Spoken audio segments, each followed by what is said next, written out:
Spirit Life, this is Bruce on 40 Days of Life. I have a very special guest, my personal friend, Levonne Leuenberger, and she is actually the former founder and executive director of an adoption agency and now sits on the board of a teen foster home. Thank you so much for joining me today. You're welcome, Bruce. I wanted you to be able to kind of share from your perspective what some of the objections are when someone is faced with the choice of abortion or adoption. Okay, I think the major thing is to be well informed and to have an argument ready, because you don't know what's going to resonate with the birth mom.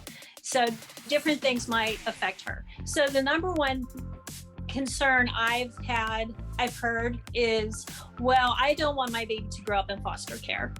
And that is so unlikely. AmericanAdoption.com states that for every child available for adoption, there are 36 couples waiting to adopt. So it's highly unlikely that that child would ever grow up in foster. In fact, I'm on the board of a foster home, and we have no teens that have ever grown up in the system. It's always, they're in the system because of abuse or neglect from their own parents, never from growing up in foster.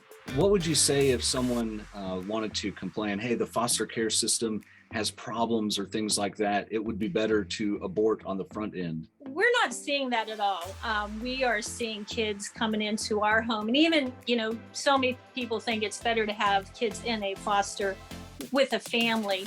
But even our home is very warm and inviting, and it's safe. There's cameras everywhere. There's always 2 employees. And our community just rallies around these kids. I mean, the sheriffs take them shopping at Christmas, and people will make sure that every kid who wants to do a sport in high school does it. And so it's just a very positive thing.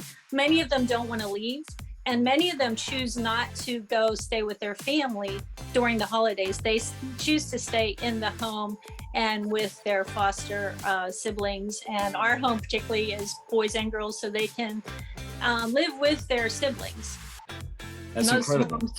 Most homes are either boy or girl. We pay a lot of money for more employees to watch overnight and everything, so we can have siblings living. In fact, out of 8 kids, 7 of them now we have are in a sibling group.